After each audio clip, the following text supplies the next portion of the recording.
है ना। तो फर्स्ट है हमारा द लिविंग वर्ल्ड।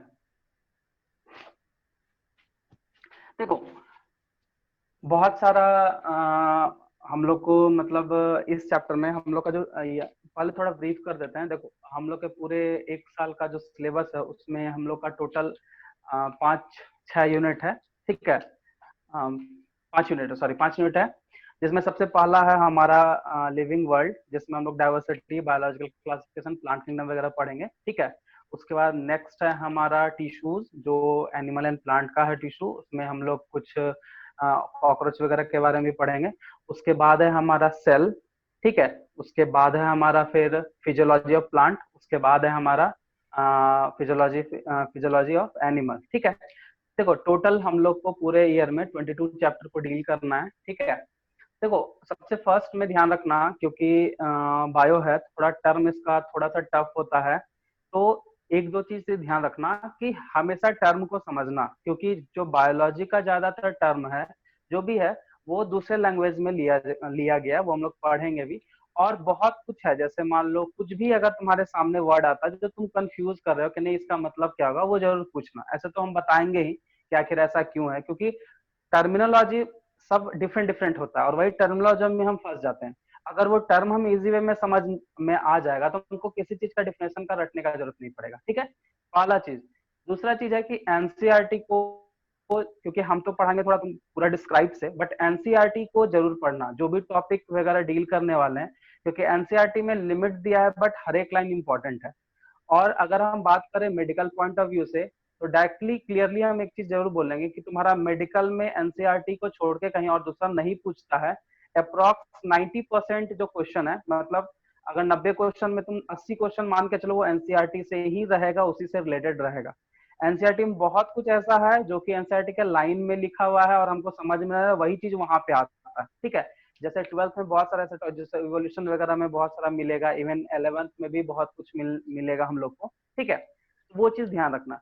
और तीसरा और मेन चीज है कि मैक्सिमम मैक्सिमम स्टूडेंट को ये रहता है कि नहीं बायोलॉजी रटना है, रटना नहीं है। 50-60% हमारा कॉन्सेप्चुअल है जो समझना, और उसी से तुम्हारा मेडिकल में क्वेश्चन पूछेगा। अगर तुम कॉन्सेप्ट को समझ गए, जैसे मैकेनिज्म है, बहुत सारा मैकेनिज्म आएगा, ठीक है, उसको अगर तुम अच्छे से समझ गए कहाँ क्या यूज हो रहा है, एंजाइम्स है, कौन सा केमिकल रिएक्शन है वगैरह जो भी है, वो है, वो अगर तुम समझ लोगे तो तुम्हारा मेडिकल का जो क्वेश्चन है वो बहुत मतलब बहुत इजी में बनेगा। हाँ मेडिकल का क्वेश्चन थोड़ा टफ क्यों लगता है, उसका रीजन बस यही है कि वो फॉर्मेट करके क्वेश्चन डालता है, इसीलिए थोड़ा सा हम लोग को दिक्कत दिक्कत होता है। तो लैंग्वेज को समझना है, और हाँ ऑब्जेक्टिव भी जरूर साथ साथ में मतलब बनाते रहो। कोई भी चैप्टर हो, कोई भी, जैसे हम आज लिविंग वर्ल्ड स्टार्ट करने वाले हैं तो इसमें 2 टॉपिक आज हम लोग डील करेंगे, वो क्या क्या हम आगे बता रहे हैं, ठीक है। तो जो भी चैप्टर हम पढ़ाएंगे उसको जरूर रिवाइज करो। रिवाइज करोगे तुम्हारा जो भी पढ़े हो उस क्लास का 80 to 90% तुम्हारे दिमाग में रहेगा और याद भी हो जाएगा, तुमको ज्यादा इधर उधर करने का जरूरत नहीं पड़ेगा, ठीक है। और ऑब्जेक्टिव जो बनाओगे तो अब अभी फिलहाल क्योंकि थियोरेटिकल हम लोग 11th में है, फर्स्ट हम लोग टॉपिक वगैरह स्टार्ट कर रहे हैं, तो टॉपिक वाइज ढूंढ ढूंढ के क्वेश्चन बना सकते हो। ऐसे तो अगर बुक वगैरह का अगर बात करें तो बुक्स में तो चैप्टर वाइज आ रहा है, तो initial chapter wise topic wise ही वो देता है। फिर भी अगर मान लो जो टॉपिक पढ़े हो उसका जरूर क्वेश्चन बनाओ।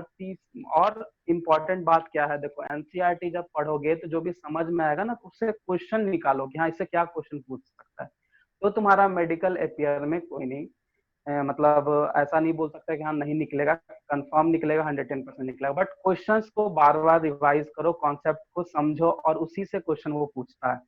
50 to 60% क्वेश्चन वो कॉन्सेप्चुअल ही पूछता है, क्योंकि देखो क्लियरली बताते हैं सेल डिवीजन का में मैकेनिज्म बहुत है, ठीक है। उसके बाद फिर तुम्हारा प्लांट किंगडम में लाइफ साइकिल में है जो उसको समझना है, ठीक है। उसके बाद फिर तुम्हारा फिजियोलॉजी प्लांट एंड एनिमल, वो सारा समझने वाला ही चैप्टर है जो हम लोग वहाँ पे 16-17 मतलब कम से कम 12-13 क्वेश्चन मतलब चैप्टर जो डील करेंगे वो दोनों यूनिट से, सारा में मैकेनिज्म है और सारे में समझना है, क्योंकि एक एक स्टेप से वो क्वेश्चन उठा के देगा और वही पे क्वेश्चन हमारा नहीं बनता है।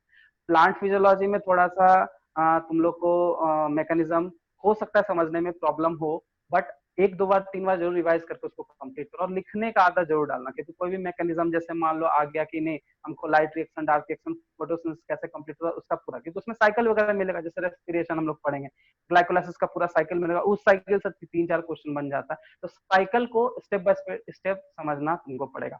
और वैसे भी हम चैप्टर स्टार्ट कर रहे हैं तो तुमको हम साथ साथ में बताते जाएंगे कहाँ कहाँ से क्वेश्चन ज्यादा पूछता है, कौन कौन सा टॉपिक पे तुमको ज्यादा ध्यान देना है। ठीक है, तो स्टार्ट करते हैं द लिविंग वर्ल्ड। ठीक है, देखो जैसे हम बार बार तुमको बोला टर्म टर्म टर्म, हम बहुत बार बोले कि टर्म समझना बहुत इंपॉर्टेंट है। सबसे पहला ही टर्म है कि ये जो सब्जेक्ट है बायोलॉजी, इसका मतलब ही समझा दो तुम लोग, जिसको आता है बताओ। बायोलॉजी का मतलब होता क्या है, आखिर हम लोग ये पढ़ते क्यों? ठीक है, ये भी तो एक साइंस का ब्रांच ही है, इसमें क्या पढ़ा जाता है, किसके बारे में पढ़ते हैं, ऐसा कुछ होगा तभी हम लोग ये पढ़ रहे हैं। हर एक सब्जेक्ट का, हर एक ब्रांच का कुछ ना कुछ पर्पस होता है, तो बायोलॉजी पढ़ने का क्या पर्पस है? आज हमारा फर्स्ट क्लास है तो थोड़ा इंट्रोडक्शन से ही स्टार्ट करते हैं, बोलो। Sir biology means the study of life. Study of life. Life, ठीक है। बट बायोलॉजी में तो हम लोग नॉन लिविंग थिंग्स को ही पढ़ते हैं, क्यों पढ़ते हैं? जैसे इकोलॉजी, इकोसिस्टम, बायोडाइवर्सिटी में तो प्लांट वगैरह का स्पीसीज ज्यादा है, प्लांट किंगडम वगैरह जो है, ठीक है। प्लांट किंगडम डिपेंड करता है एयर वाटर वगैरह सब पे, तो हम लोग उसको क्यों ऐड करते हैं? जब अगर सिर्फ लिविंग के बारे में पढ़ना तो हमारे पास तो तीन ही लिविंग है ना, प्लांट, एनिमल एंड माइक्रोब्स, तो इसके अलावा नॉन लिविंग को क्यों पढ़ते हैं इसमें? सर 1 मिनट के लिए मैं टाइम लूंगा। बच्चों मेरी आवाज आ रही है क्या आपके पास? Yes, कुछ sir. स्टूडेंट ऐसे हैं जो अपना नाम इंटर नहीं किए हैं, वो मोबाइल का मॉडल नंबर जहाँ पे आप जैसे मीटिंग आईडी जहाँ पे इंटर करते हो, जस्ट उसके नीचे में ना आप देखोगे अपना मोबाइल का मॉडल नंबर लिखा होता है, वहां पे जाके आप अपना नाम लिख दो, ठीक है ना। तो जैसे हम देख पा रहे हैं कि 2-3 बच्चे हैं जो अपना नाम नहीं लिखे हैं, ठीक है ना। जैसे वीवो है 1803 मॉडल नंबर है, और एक DEAS करके कुछ है, तो आप अपना नाम वहां पे लिख दो, ठीक है ना। एक बार आप लोग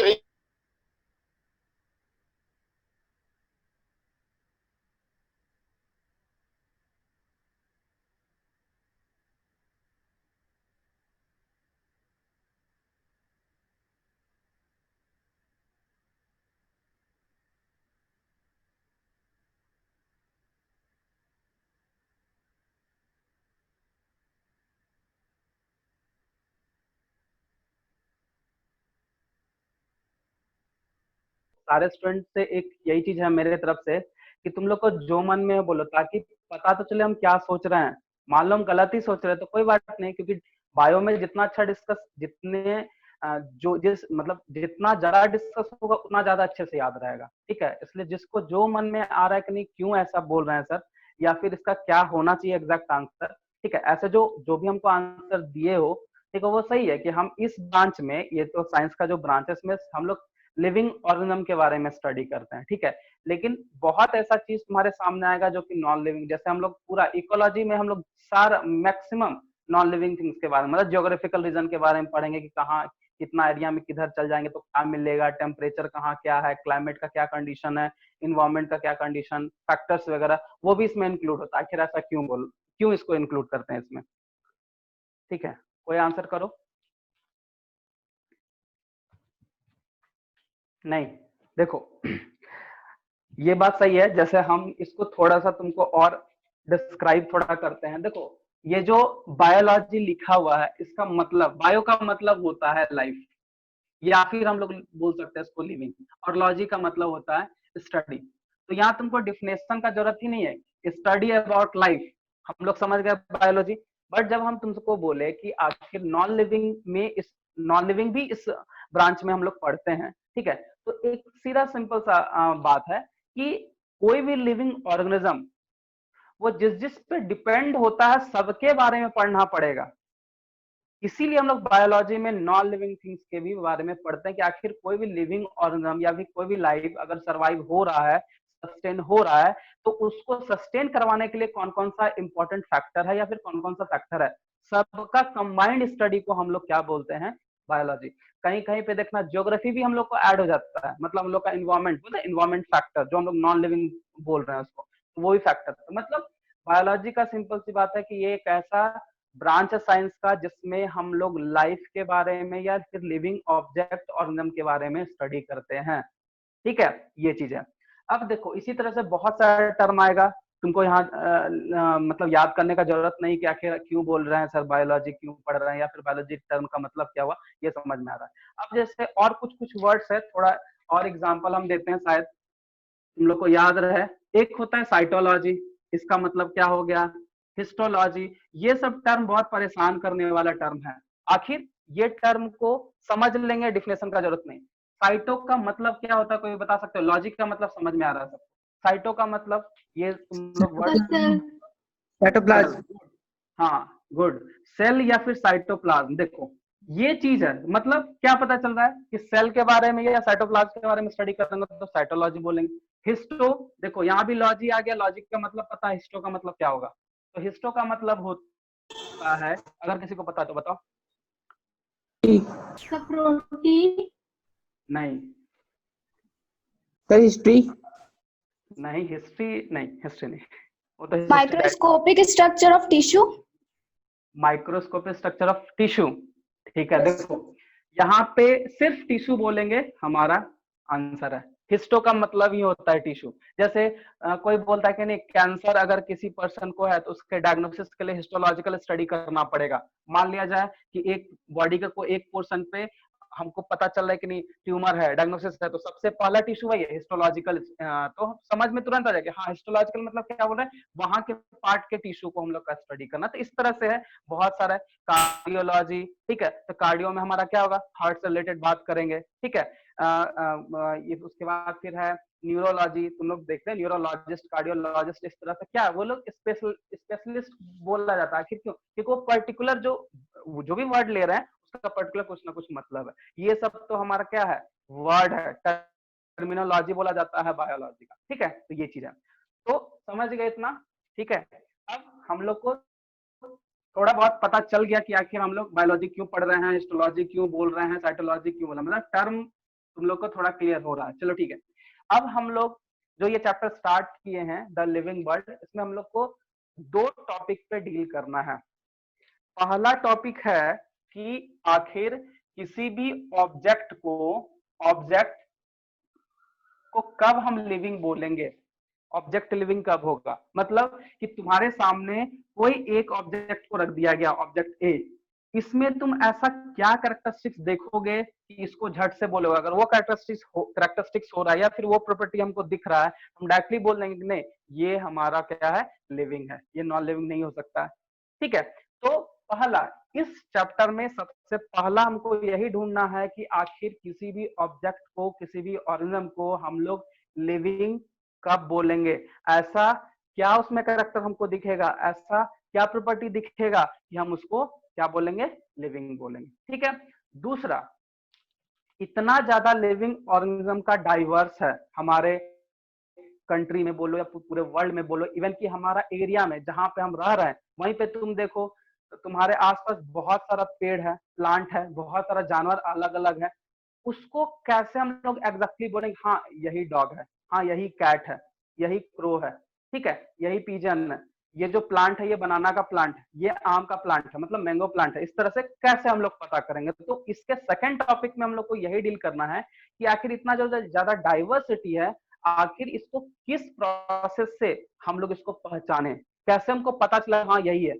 ठीक है, अब जैसे बोलते हैं कि नॉर्मल एक छोटा सा एग्जांपल है, ठीक है, कि जैसे बोलता है कि ये ह्यूमन है, चलो ह्यूमन में भी क्या मेल एंड फीमेल कुछ ना कुछ कैरेक्टरिस्टिक्स अलग होता है। तो मतलब इस टॉपिक में पहला हमारा डील करना है कि आखिर लिविंग बीइंग या लिविंग ऑर्गेनिज्म के लिए एग्जैक्टली कौन सा कैरेक्टरिस्टिक्स होना चाहिए कि अगर वो हो गया, अगर वो दिख गया कि नहीं वो हो रहा है कैरेक्टरिस्टिक या वो प्रॉपर्टीज में प्रेजेंट है, वो लिविंग है। और दूसरा हम क्या बताएं कि आखिर इतना ज्यादा डाइवर्स है, इसको कैसे पहचाने, इसका कैसे नेमिंग दिया गया, इसको कैसे कैटेगराइज किया गया, कि इसको कैसे एग्जैक्टली इसका नाम, इसका लोकेशन, इसका हैबिट, मतलब सारे का स्टडी कैसे किया गया। तब ना हम लोग बोलते हैं कि नहीं ह्यूमन है तो हम लोग बोलते हैं होमोसेपियंस। आखिर होमोसेपियंस नाम क्यों दिया, क्या कुछ और नाम दे सकता था, होमोसेपियंस क्यों नाम दे दिया। या फिर उसका नाम क्यों है, या डिफरेंट डिफरेंट टाइप का जब ऑर्गेनिज्म है तो उसको कैसे पहचान लिया कि नहीं हाँ यही कुत्ता है, यही बिल्ली है, कैसे पहचान। तो ये सारा चीज का जो है प्रोसेसिंग की कैसे पहचाने क्या है, इतना ज्यादा जो डाइवर्स है, वो हम लोग को नेक्स्ट में इसी मतलब इस टॉपिक सॉरी इस चैप्टर का सेकंड टॉपिक हमारा वही है। मतलब हम बोल सकते हैं एक तरह का टेक्सोनॉमिकल स्टडी, टेक्सोनॉमिकल स्टडी हम लोग का सेकंड टॉपिक हमारा यही होगा। तो सबसे पहले आज हम लोग देखते हैं कि ऑब्जेक्ट लिविंग कैसे है या फिर इसको क्यों ऐसा बोलेंगे। ठीक है, चलो अब सबसे पहले लाइफ को समझेंगे, व्हाट इज लाइफ। ठीक है, पहले लाइफ समझते हैं फिर लिविंग बीइंग समझेंगे, क्योंकि लाइफ समझ गए तो लिविंग बीइंग को समझना इजी होगा। कैसे तुम डिफाइन करोगे लाइफ, चलो तुम ही लोग कुछ बताओ इसके बारे में, कैसे तुम डिफाइन करोगे लाइफ। जो लाइफ प्रोसेस को फॉलो करता हो। जो लाइफ प्रोसेस को फॉलो करता है वो लाइफ है। चलो ठीक है, और कुछ जो अपना हाँ ठीक है बोलो। जो अपना आवाज नहीं आ रहा है, चलो ठीक, कोई बात नहीं, और कोई आंसर करो।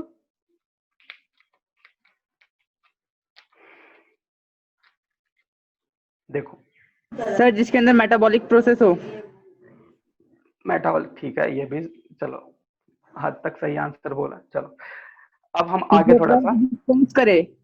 क्या किया, जो रिस्पॉन्स करे। हाँ हाँ, और कुछ। चलो ठीक है, अब हम इसके आगे थोड़ा सा पहले लाइफ को, एक्चुअली तुम लोग जो आंसर कर रहे हो ठीक है ना, वो लाइफ का एक पार्ट है, और तुम लोग जो आंसर कर रहे हो वो एग्जैक्टली लिविंग बीइंग्स का कैरेक्टरिस्टिक्स है। ठीक है, अब पहले सबसे पहले लाइफ के समझे बारे में। लाइफ जो होता है ना, एक यूनिक एंड कॉम्प्लेक्स ऑर्गेनाइजेशन है। हम क्या बोल रहे हैं, यूनिक एंड कॉम्प्लेक्स ऑर्गेनाइजेशन। तुम्हारे सामने एक वर्ड आया कि कॉम्प्लेक्स ऑर्गेनाइजेशन, ये हम वर्ड तुमको बता रहे हैं। यूनिक कैरेक्टर है ठीक है, लेकिन कॉम्प्लेक्स ऑर्गेनाइजेशन किसका, तो वो होगा मॉलिक्यूल का। समझना, नोट सब सारा सबको प्रोवाइड होगा, इवन हम समझाते जाएंगे लिखाते जाएंगे, उसके लिए कोई टेंशन नहीं। टॉपिक खत्म होगा हम लिखवाएंगे यहीं पे। ठीक है, कॉम्प्लेक्स ऑर्गेनाइजेशन, ठीक है, वो लेकिन बना किसका है, हम बोल सकते हैं वो मॉलिक्यूल का कॉम्प्लेक्स ऑर्गेनाइजिंग है। मतलब कॉम्प्लेक्स ऑर्गेनाइजेशन है, मतलब बहुत सारा मॉलिक्यूल मिलके एक लाइफ को वो सस्टेन करता है। अब सिर्फ मॉलिक्यूल ऑफ कॉम्प्लेक्स ऑर्गेनाइजेशन नहीं बोल सकते हैं। अब ये जो मॉलिक्यूल है इसके बीच में इंटरेक्शन होता है। क्या होता है, इंटरेक्शन।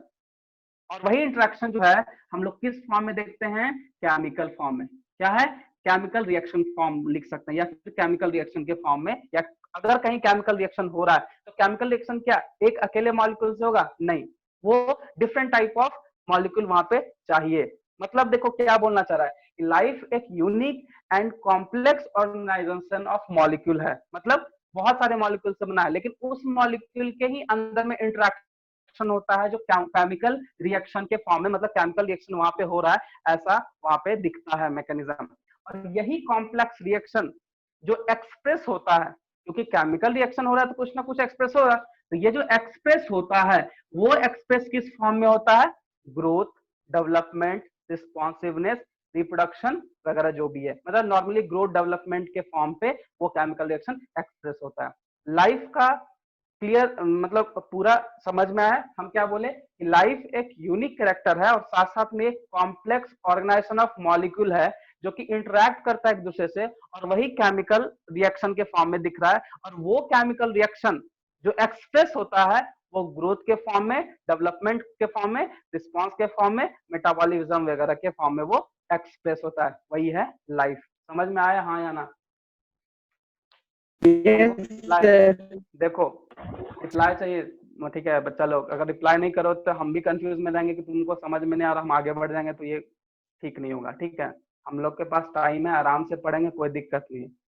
ठीक है, ये चीज है। तो ये चीज खासकर मेरे क्लास में एक चीज ध्यान रखना कि रिप्लाई जरूर करना, हाँ ना जो भी हो करो। हम अगर नहीं समझ में आएगा तो किसी और तरीके से समझाया जाएगा, लेकिन झूठ का हाँ सर समझ गए और आगे बढ़ गए तो कोई फायदा नहीं होता है पढ़ाई का। ठीक है, सो रिप्लाई सब कर। लाइफ का मतलब समझ गए, समझ गए ना? Yes Yes, sir. चलो अब देखो, जब हम लाइफ का मतलब समझ गए, मतलब लाइफ में अल्टीमेटली हमको क्या पता चल रहा है कि नहीं, कोई भी ऑब्जेक्ट में अगर लाइफ है उसमें कहीं ना कहीं केमिकल रिएक्शन हो रहा है। क्या हो रहा है?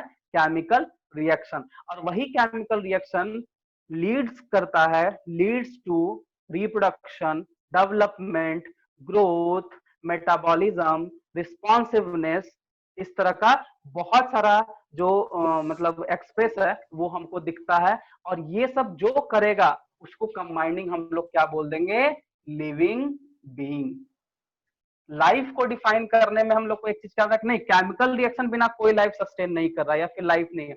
और यही केमिकल रिएक्शन एक्सप्रेस किस फॉर्म में हो रहा है? डेवलपमेंट। मतलब जो यहाँ पे डिफिनेशन है सेम डिफिनेशन हमको यहाँ नजर आ रहा है। मतलब कि केमिकल रिएक्शन हुआ किसी भी मतलब ऑर्गेनिज्म में, और वो ऑर्गेनिज्म ग्रोथ कर रहा है, डेवलपमेंट हो रहा है, उसमें मेटाबॉलिक दिख रहा है, मेटाबॉलिज्म का प्रोसेस दिख रहा है, रिप्रोडक्शन दिख रहा है, रिस्पॉन्सिवनेस, ये सब जो मैकेनिज्म एक्सप्रेस हो रहा है, जो एक्सप्रेस करता है उसी को हम लोग अल्टीमेटली क्या बोल रहे हैं? Living being. अगर कोई ऑब्जेक्ट लाइव है तो उसमें लाइफ प्रोसेस, या फिर जो बोल रहे हैं कि लाइफ प्रोसेस लिविंग बीइंग का जो मैकेनिज्म है एक्सप्रेस है, वो एक्सप्रेस हो जाएगा।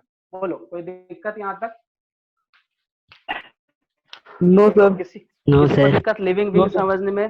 ठीक है। No sir. मतलब हम एक तरह से बोल सकते हैं कि कोई ऑब्जेक्ट अगर ग्रोथ कर रहा है, देखो सिंपल है, कोई ऑब्जेक्ट, मतलब ये डिफिनेशन हमारा लाइफ का हो गया, लेकिन अब जो एग्जैक्ट डिफिनेशन बता रहे हैं वो तुम्हारा लिविंग बीइंग का। मतलब कोई ऑब्जेक्ट अगर एग्जिबिट हो रहा है, उसमें एग्जिबिट कर रहा है, एग्जिस्ट हो रहा है, ग्रोथ, डेवलपमेंट, रिस्पॉन्सिवनेस, रिप्रोडक्शन वगैरह जो भी जितना भी मैकेनिज्म है वो अगर हो रहा है, तो जो हो रहा है मैकेनिज्म उसी को हम लोग क्या बोल रहे हैं? Living organism. मतलब जो ऑब्जेक्ट में ये सब मैकेनिज्म हो रहा है उस ऑब्जेक्ट को हम लोग क्या बोल सकते हैं? Living being. मतलब वो जिंदा है, या फिर हम लोग बोल सकते हैं कि वो लिविंग है। समझ में आया?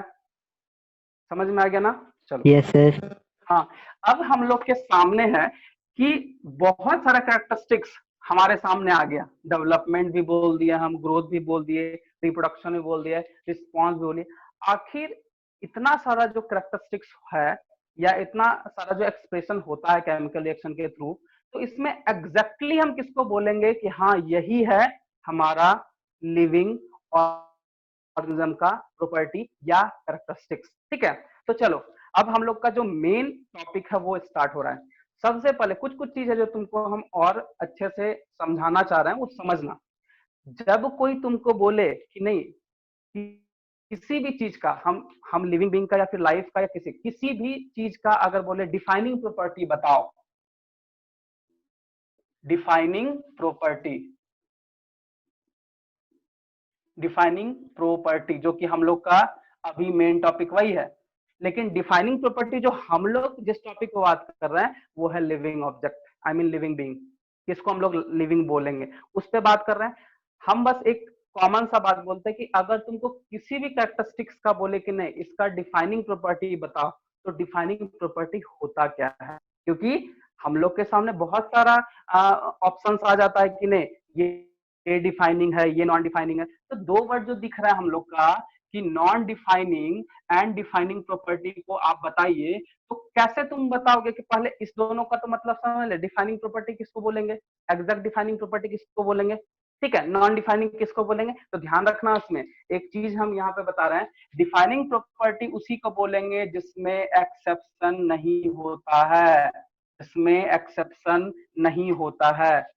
अगर कोई एक्सेप्शन किसी भी, क्योंकि अभी हम कर रहे हैं क्या, लिविंग बीइंग का या लिविंग ऑब्जेक्ट का कैरेक्टरिस्टिक्स बोल रहे हैं या प्रॉपर्टी, सिंपल प्रॉपर्टी, हम बार बार प्रॉपर्टी वर्ड यूज करेंगे, मतलब वही है। अगर किसी भी ऑब्जेक्ट का डिफाइनिंग प्रॉपर्टी हम लोग ढूंढ रहे हैं तो किस बेसिस पे कि हाँ लिविंग है कि नहीं है, तो डिफाइनिंग प्रॉपर्टी में क्या होना चाहिए? एक्सेप्शन नहीं होना चाहिए। जिस प्रॉपर्टी में एक्सेप्शन हो जाता है, एक्सेप्शन आ जाता है या फिर एक्सेप्शन हमको दिख गया, वो लिविंग ऑर्गेनिज्म का डिफाइनिंग प्रॉपर्टी या किसी भी चीज का डिफाइनिंग प्रॉपर्टी वो नहीं हो सकता है। मतलब कि डिफाइनिंग प्रॉपर्टी अगर किसी भी चीज का ढूंढना है या पता करना है, देख एक्सेप्शन नहीं है, और अगर एक्सेप्शन हो गया वो नॉन डिफाइनिंग है। मतलब हमारा बेसिस यही है कि जिस प्रॉपर्टी में एक्सेप्शन आ गया वो नॉन डिफाइनिंग, और जिसमें नहीं आया उसमें क्या, डिफाइनिंग प्रॉपर्टी। ठीक है, समझ में आएगा defining and non defining property में डिफरेंसेस, बताओ। Yes, sir. ठीक है, चलो ये सब बेसिक चीज है, बार बार क्या बताएंगे क्योंकि आज का क्लास ही है बेसिक्स का, इसलिए अब देखो, अब हम लोग स्टार्ट करने वाले हैं डिफाइनिंग प्रॉपर्टी। मतलब हम लोग को ऐसा प्रॉपर्टी ढूंढना है जिसमें कोई भी एक्सेप्शन ना मिले, वही हम लोग एग्जैक्ट बोल सकते हैं कि हाँ ये प्रॉपर्टी दिख रहा है, मतलब उसमें एग्जैक्टली ये प्रॉपर्टी है तो डिफाइनिंग है, मतलब इसमें कोई एक्सेप्शन नहीं दिख रहा है। तो सबसे फर्स्ट में, अच्छा अब जो हम लोग लिविंग ऑब्जेक्ट का जो डिफाइनिंग प्रॉपर्टी है, तो किस किस टॉपिक पे कंपैरिजन करना है, तो ऐसे अकॉर्डिंग टू एनसीईआरटी 4 है। एक है ग्रोथ, दूसरा हो जाता है हमारा रिप्रोडक्शन, है तो बहुत कुछ रिप्रोडक्शन, उसके बाद हो जाता है मेटाबॉलिज्म प्रॉपर्टी, ठीक है, और लास्ट में है रिस्पॉन्स, रिस्पॉन्सिवनेस, तो बस रिस्पॉन्स हम लिख रहे हैं। मतलब इस चारों प्रॉपर्टी में हम लोग को देखना है कि इस चारों में पूछ दे, अगर ऑप्शन में इस तरह का क्वेश्चन, डायरेक्टली इस तरह का क्वेश्चन पूछता है कि what is the defining property of living object, और ऑप्शन यही रहता है, तो इसमें से एग्जैक्टली कौन मारेंगे, क्योंकि हम लोग तो आज तक यही पढ़ते हैं कि भाई जहां ग्रोथ है वो लिविंग है, ठीक है, जो रिप्रोडक्शन कर सकता है वो लिविंग है, जो रिस्पॉन्स कर सकता है वो लिविंग है। तीनों ऑप्शन है। मेटाबॉलिज्म फर्स्ट वर्ड सुन रहे हो तो उसका नाम नहीं लिए, मेटाबॉलिज्म भी है, पहले से भी जानते हो, बट एग्जैक्टली नहीं याद आ रहा होगा, इसलिए मेटाबॉलिज्म बहुत कम वर्ड आया है 9-10 में, इसलिए तुम लोग को उतना नहीं समझ में आया, इसलिए हम तीन ही ले रहे हैं, ग्रोथ, रिप्रोडक्शन एंड रिस्पॉन्स। क्या बोलते हैं कि कोई लिविंग है तो भाई उसको मूवमेंट होना चाहिए, लोकोमोशन होना चाहिए, ग्रोथ होना चाहिए, ठीक है, ग्रोथ के बाद फिर हमारा रिप्रोडक्शन होना चाहिए, फिर रिस्पॉन्स करना चाहिए, अगर रिस्पॉन्स करेगा तो वो लिविंग है। मतलब यहाँ तो चारों ऑप्शन है, तो हम इसमें एग्जैक्टली किसको ढूंढेंगे, तो हमारा जो टॉपिक है यही है। तो सबसे पहले हम एक टॉपिक को डील करते जाएंगे, और इसमें अगर एक्सेप्शन आ गया तो तुम लोग खुद बताओगे कि कौन लिविंग है, कौन नॉन लिविंग, सॉरी कौन डिफाइनिंग है, कौन नॉन डिफाइनिंग है, ठीक है। तो स्टार्ट करते हैं। अब सबसे पहला देखो, एक और चीज है, थोड़ा सा और तुम लोग जान लो, जैसे मान लो ये तो हमारा बेसिस है कि इस बेसिस पे हम लोग को डिफाइनिंग प्रॉपर्टी, और यही बेसिस होता भी है कि इस चारों बेसिस से हम लोग पता कर सकते हैं कि defining property of living object या लिविंग ऑर्गेनिज्म है कि नहीं। लेकिन इसके अलावा कुछ कुछ और चीज है, जैसे हम लोग बोलते हैं लोकोमोशन एंड मूवमेंट, क्या डिफरेंस है दोनों में, what is the difference between locomotion and movement, कोई हमको आंसर करो, what is the difference between locomotion and movement, दोनों में क्या डिफरेंस है। क्योंकि हम लोग ऐसे भी बोलते हैं ना कि हाँ भाई अगर लिविंग है तो वो चलेगा, यहाँ दोनों में क्या डिफरेंस है, कोई आंसर करो। लोकोमोशन का मतलब क्या होता है, डिफाइन करो तो लोकोमोशन को। सर लोकोमोशन मींस एक स्थान से दूसरे स्थान जाना। गुड। मूवमेंट, मूवमेंट मींस मतलब एक ही स्थान पर, मतलब आवाज नहीं आ रही, आवाज कट गई। सर मूवमेंट मींस हिलना हो सकता है सर। हाँ ठीक है, चलो सही है, आंसर एकदम सही है। देखो अगर कोई डिस्टेंस मेंटेन कर रहा है, अगर वो मूव कर रहा है और वो डिस्टेंस मेंटेन हो रहा है तो वो लोकोमोशन, और मूवमेंट क्या है, एक जगह पे है वहां पे वो हिल रहा है। अब प्लांट लोकोमोट करता है कि मूवमेंट करता है, बता दो। मूवमेंट ठीक है, मूवमेंट। तो हम लोग, हाँ ठीक है, गुड। हम लोग यही कभी कभी देखते नहीं, वो लोकोमोट हो रहा है वो मूवमेंट, तो कंफ्यूज मत होना, क्योंकि दोनों अलग अलग से। मूवमेंट में कभी भी बॉडी का प्लेस, या फिर हम लोग बोल सकते हैं कि मतलब एक जगह चेंज नहीं हो सकता है मूवमेंट में क्या चेंज होगा, शेप एंड साइज चेंज हो जाएगा। जैसे प्लांट है कि स्थिर है, या हमको देख लो, हम अभी हिल रहे हैं, ठीक है, या फिर हम अपना बॉडी को हिला रहे हैं, तो हम लोग, मेरा बॉडी जो शेप एंड साइज चेंज कर रहा है, लेकिन हमारा बॉडी एक जगह से दूसरा जगह नहीं जा रहा। अब मान लो हम यहाँ से मूव कर गए, ये हमारा क्या हो गया, लोकोमोशन हो गया। तो ये डिफरेंस हमारा, लोकोमोशन एंड मूवमेंट, एनिमल दोनों मैकेनिज्म कर सकता है, बट प्लांट सिर्फ और सिर्फ क्या करेगा, मूवमेंट करेगा, ठीक है। ये कंफ्यूजन के लिए कि हाँ तुम लोग कंफ्यूज ना हो बाद में कि आखिर कौन क्या करेगा, इसलिए हम ये चीज तुमको बताएं। चलो अब स्टार्ट करते हैं। सबसे पहले ग्रोथ, ठीक है, तो ग्रोथ को डिफाइन करना है कि क्या है, क्योंकि उसके डिफिनेशन से ही हम लोग पता कर पाएंगे कि हाँ उसमें ऐसा हो रहा है कि नहीं हो रहा है, ठीक है। तो ग्रोथ है क्या, इसको कोई डिफाइन कर सकते हो, increase in mass, increase increase in size, The process of increasing size. in size and increase in mass। चलो ठीक है, और कुछ और इंक्रीज कर सकते हैं इसके लिए। Increase in number of cells. हाँ सेल good। डिवीजन, सेल हाँ नहीं डिवीजन। हाँ वो तो प्रोसेस है, बट ठीक है जो भी है। देखो जैसे हम बोले increase in size and increase in mass, ये भी सही है, बट एग्जैक्टली आंसर क्या होता है? Increase in number and increase in mass. मान लिया जाए कोई एक सेल ये है और ये डिवाइड हो गया, मतलब सेल डिवीजन जो भी बोल रहे हैं, ये भी हमारा ग्रोथ है।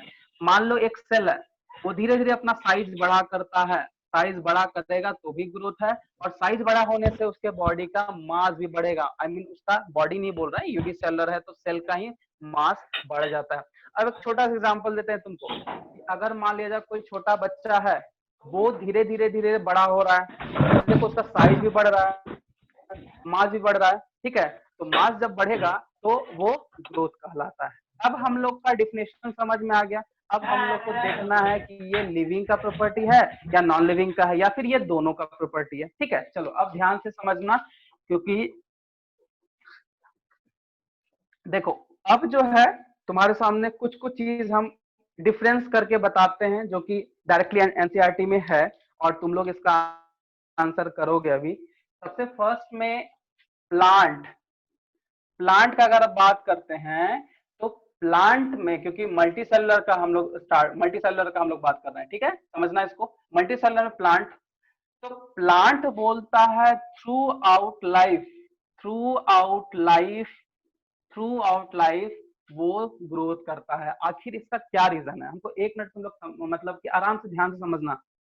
थ्रू आउट लाइफ ये ग्रोथ करता है प्लांट, हम लिख देते हैं थ्रू आउट लाइफ ग्रोथ कौन कर रहा है? प्लांट। हम ऐसा क्यों वर्ड लिखे बताओ?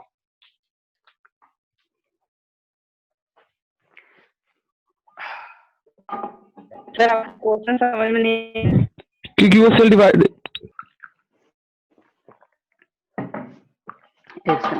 सर सेल डिवीजन के कारण। हम क्वेश्चन कुछ लोगों को नहीं समझ में, ठीक है, आंसर जो कर रहे हो हम उसका एक्सप्लेन करते हैं। हम लिख रहे हैं प्लांट थ्रू आउट लाइफ वो ग्रोथ करता है, मतलब वो जब तक है तब तक वो ग्रोथ करते ही रहता है।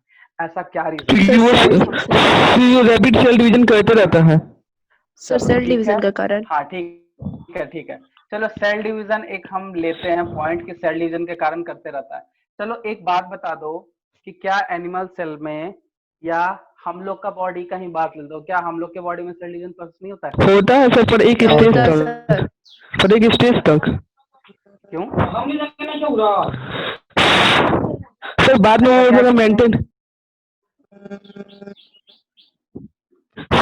और अगर मान लिया जाए बॉडी में किसी कारण से कहीं एक पर्टिकुलर टाइप का जो सेल होता है वो डिवाइड, मतलब सॉरी पर्टिकुलर टाइप का जो सेल है वो मर गया, तो क्या वो फिर से डिवाइड नहीं करेगा? तो सर वो रिपेयर करने के लिए कर रहा है। रिपेयर करने के लिए कर रहा है, ठीक है, चलो ये रीजन सही है। देखो सही बात है। देखो सेल डिवीजन हम लोग के बॉडी में भी होता है, लेकिन एक सर्टेन एज है वो रिपेयरिंग वगैरह के लिए होता है, ठीक है। लेकिन प्लांट में जो बोल रहे हो सेल डिवीजन, वो आंसर एकदम सही है। चलो एक और चीज बताते हैं, आखिर प्लांट सेल में जो है, ठीक है, प्लांट सेल में एक और चीज तुम लोग देख सकते हो और वो देखते भी होगी कि मान लो कोई प्लांट है, कोई प्लांट का पार्ट है, वो वहां का पार्ट डेड हो गया, वहां टूट के निकल गया, हट गया वहां से, क्या वहां पे फिर से ग्रोथ कर जाता है? ठीक है, ग्रोथ तो करता है वहां पे, ठीक है। तो ग्रोथ जो कर रहा है वो सेल डिवीजन के ही कारण कर रहा है। आखिर सेल डिवीजन ऐसा वहां कौन सा वहां पे सेल है जो कि वो ग्रोथ करके उसका मतलब साइज शेप वगैरह जो है वो नया पार्ट को डेवलप करता है? हम लोग में तो ऐसा नहीं होता है, हम लोग के बॉडी के अंदर सेल डिवीजन है, लेकिन क्या अगर हाथ कट गया क्या हाथ निकल सकता है? हाथ फिर से निकलेगा? नहीं निकलेगा, लेकिन वहां ऐसा होता है। तो ध्यान रखना कि प्लांट में throughout life cell division होता है। क्यों होता है? क्योंकि वहां पे एक स्पेशल टाइप का टिश्यू है। कौन सा टिश्यू है जिसके कारण वो, हाँ ये ध्यान रखना, मेरिस्टेमेटिक टिश्यू एक ऐसा टिश्यू है या फिर एक बोल सकते हैं एक ऐसा ग्रुप ऑफ सेल है जो ऑलवेज डिवाइड करते रहता है, और वो डिवीजन जो है डायरेक्टली ग्रोथ को रिप्रेजेंट करता है, क्योंकि उसमें नंबर ऑफ सेल भी बढ़ता है, साइज भी बढ़ता है और उसका मास भी वो बढ़ा देता है। मतलब अल्टीमेटली ये जो डिफिनेशन है वो पूरा फुलफिल करता है। तो हम लिख सकते हैं कि प्लांट जो है वो अनलिमिटेड ग्रोथ करता है। हम लोग लिख सकते हैं कि नहीं लिख सकते हैं? लिख सकते हैं ना। और दूसरा है हमारा एनिमल। तो एनिमल के सामने है सर्टेन एज में होता है, और हम लोग का बहुत कुछ जो है वो जीन वगैरह पे इफेक्ट, मतलब जीन वगैरह पे भी कंट्रोल होता है, तो वो लिमिटेड ग्रोथ करता है, हम लोग ऐसा बोल सकते हैं, और ये होता भी है। ठीक है, ये तो था मल्टीसेलुलर। अब हम लोग आते हैं यूनिसेलुलर में। सीधा सा बात है कि यूनिसेलुलर में हम लोग ग्रोथ किसको बोल सकते हैं? तो पहला एक पॉइंट है सेल डिवीजन। क्या पॉइंट है? Cell division. इसी का दूसरा,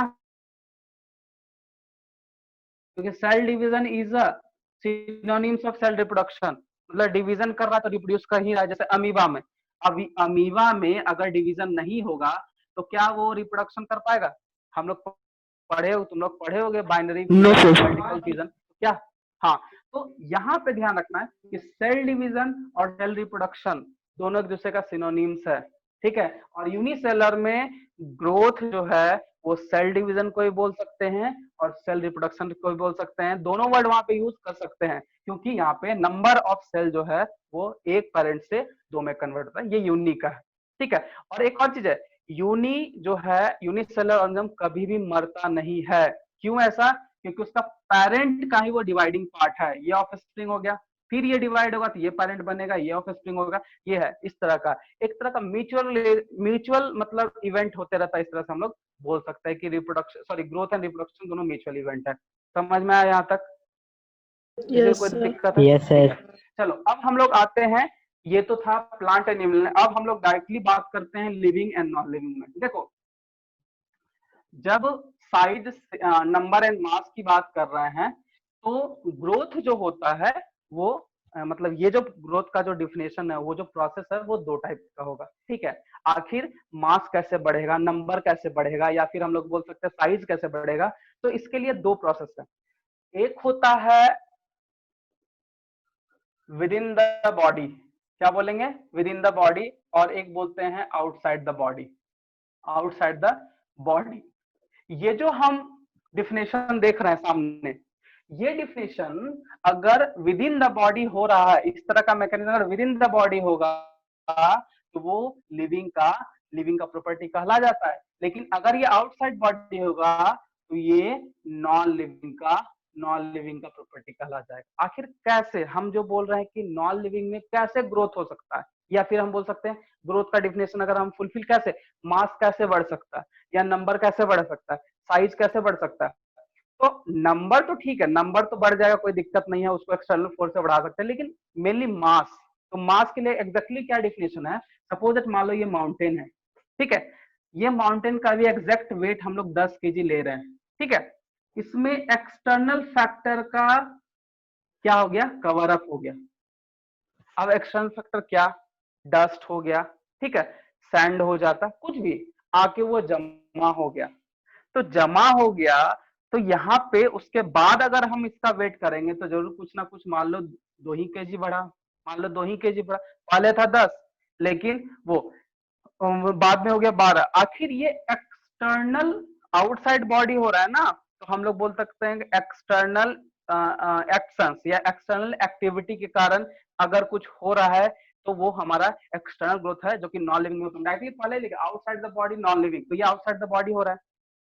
लेकिन अगर हम लिविंग में बात करें तो लिविंग में इनसाइड, क्योंकि अंदर में बहुत सारा केमिकल रिएक्शन होना बाकी है, होता है तभी वो मतलब डिवीजन का या फिर ग्रोथ का डिफिनेशन को फुलफिल कर पाएगा।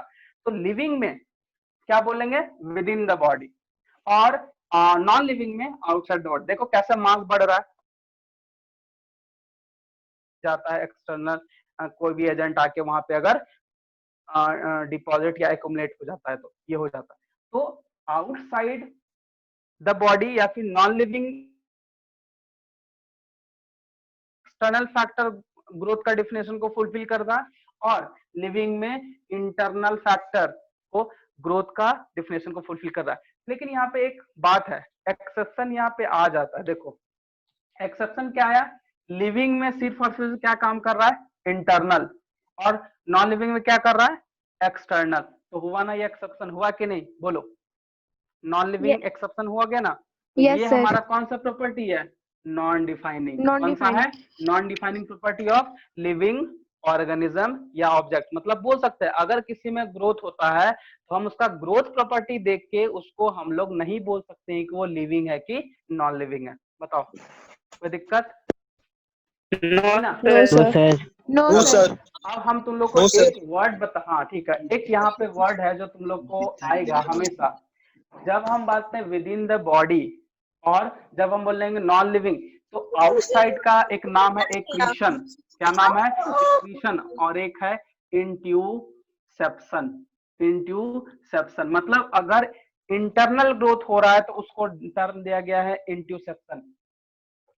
इंट्यूसेप्शन टर्म दिया गया है। और अगर एक्सटर्नल ग्रोथ होगा तो उसको एक्रीशन दिया गया। इसको स्क्रीनशॉट ले लो क्योंकि ये वाला पार्ट ही हम लोग को मेन समझना था। ठीक है, प्लांट वाला भी था बट वो वाला समझ में आ रहा है, ये वाला पार्ट हम लोग को मेनली समझना है। इसको तुम नोट कर लो। ठीक है, इसको नोट कर लो, फिर हम लोग नेक्स्ट में जाते हैं रिप्रोडक्शन में। ठीक है, जल्दी से।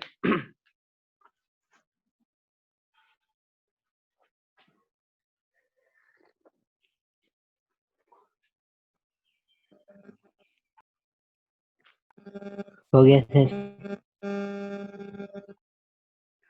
सबको कर लो, आराम से नोट कर लो, कोई दिक्कत नहीं। हो गया सर।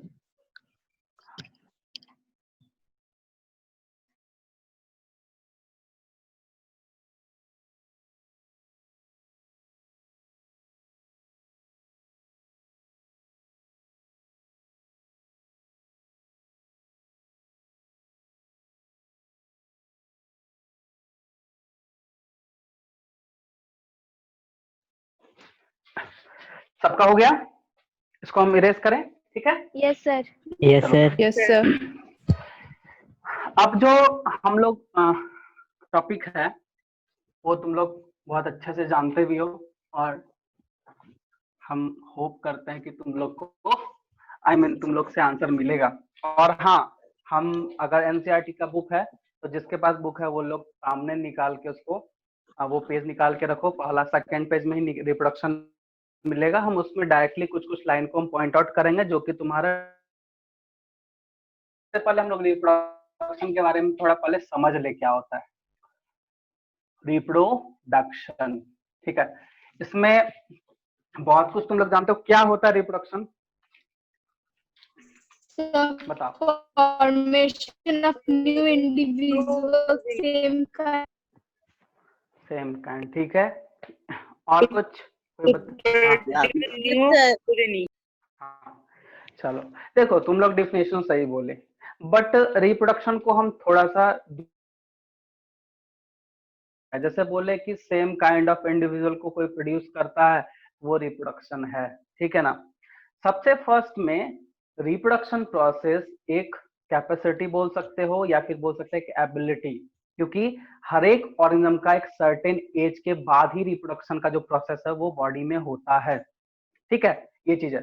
तो रिप्रोडक्शन हम क्या ऐसे बोलते हैं कि एक बायोलॉजिकल प्रोसेस है, लेकिन इस बायोलॉजिकल के प्रोसेस का पूरा होने के लिए एक सर्टेन एज चाहिए। मतलब कि उस एज तक जो भी पर्सन है, चाहे वो प्लांट हो या एनिमल हो या माइक्रो ऑर्गेनिज्म हो, वो अपने आप को उस एबिलिटी को, उस कैपेसिटी को उस एज तक वो गेन करता है, उसके बाद ही वो कर सकता है। ठीक है, तुम लोग एक प्यूबर्टी वर्ड सुने होंगे, हम प्यूबर्टी से समझा रहे हैं एनिमल को लेके, प्लांट का भी वही चीज होता है बट वहां वर्ड प्यूबर्टी नहीं आता है। बट एक चीज बताओ, प्यूबर्टी कैसे हम डिफाइन करते हैं? On the base of reproduction. ठीक है, ये चीज तो तुम लोग पढ़े होगे। बताओ, what is the puberty?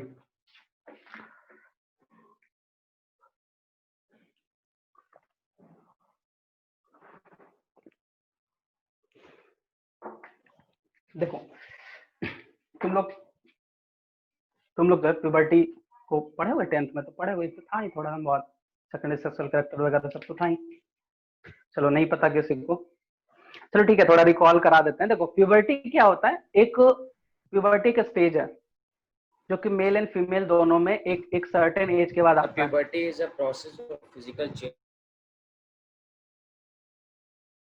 Of change. हाँ ठीक है, चलो ये भी चीज है।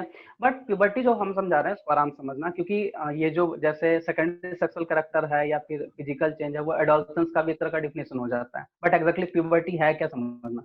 प्यूबर्टी एक ऐसा स्टेज है जो कि एक तरह का उस स्टेज किस बेसिस पे बोला जा रहा है, तो रिप्रोडक्टिव बेसिस पे। किस पे?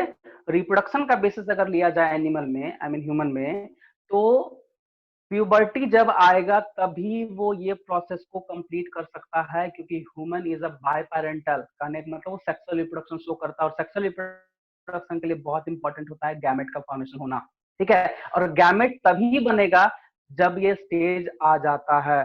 तो प्यूबर्टी स्टेज आएगा तभी कोई ह्यूमन बींग्स या एनिमल के केस में भी देख सकता है, क्योंकि एनिमल, हर एक एनिमल का एक सीजन है, एक टाइम है, ठीक है। जैसे बोलते हैं नॉर्मली तुम लोग देखो डॉग्स का एक सीजन होता है कि उसी सीजन में उसका ब्रीडिंग, मतलब उस सीजन में उसका ब्रीडिंग सीजन बोलता है, मतलब वो ये प्रोसेस कर सकता है, गैमेट का ट्रांसफरिंग, फिर उसका डेवलपमेंट वगैरह जो भी है।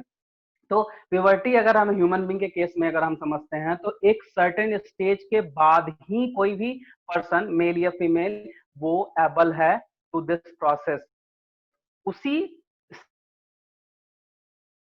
Maturation phase on the base of reproduction. ये समझ गए?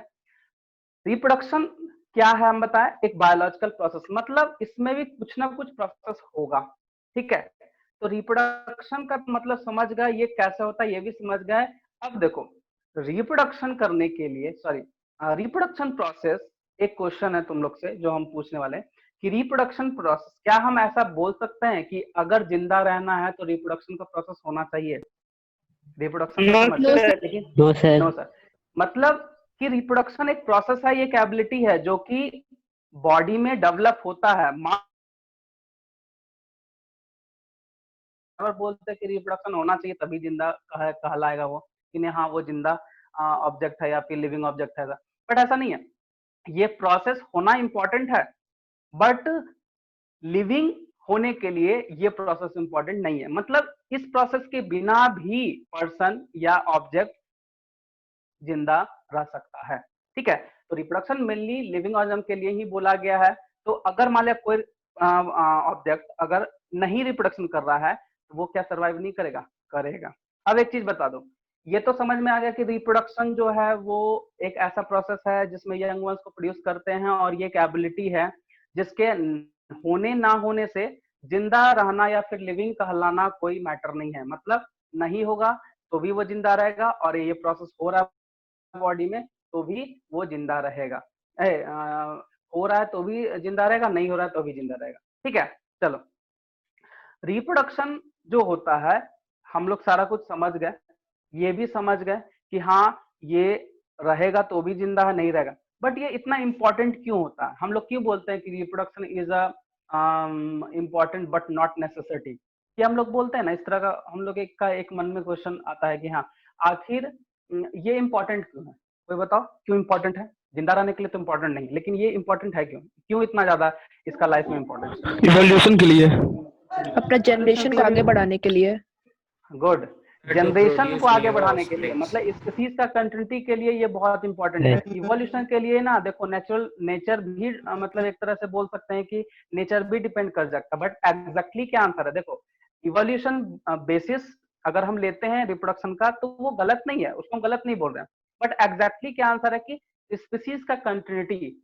मान लिया जाए डॉग का स्पीसीज, मान लो 2020 का जो जनरेशन है वो जन्म लिया, उसका तो वो रिप्रोड्यूस ही नहीं कर पाएगा, तो वो मर जाएगा ना, फिर उसका स्पीसीज कहाँ आगे बढ़ेगा? तो रिप्रोडक्शन जिंदा रहने के लिए इंपॉर्टेंट नहीं है, लेकिन कंटिन्यूटी ऑफ जनरेशन या स्पीसीज कंटिन्यूटी के लिए बहुत इंपॉर्टेंट है, ठीक है। तो तुम्हारे सामने ये डायरेक्टली पता चल रहा है कि हाँ रिप्रोडक्शन के लिए जिंदा रहने के लिए रिप्रोडक्शन जरूरत नहीं पड़ता है।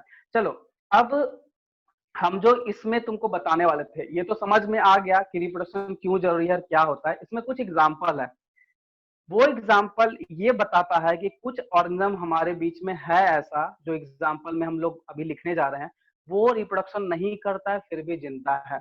लेकिन ये रिप्रोडक्शन इंपॉर्टेंट क्यों है? क्योंकि स्पीसीज को बढ़ाना है। लेकिन अगर यूनिसेलुलर में रिप्रोडक्शन का बात करें तो हम पहले बता रहे सेल डिवीजन या सेल ग्रोथ भी रिप्रोडक्शन का एक टाइप ही होता है, एक तरह का हम बोल सकते हैं कि सेल डिवीजन या सेल रिप्रोडक्शन, जो हम लोग ग्रोथ में भी पढ़े, ठीक है।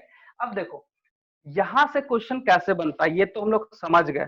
जो एग्जाम्पल है, 3 एग्जाम्पल तुम्हारे सामने हम लिख रहे हैं, ठीक है ना, इसको बहुत अच्छे से याद कर लो क्योंकि ये पूछता है।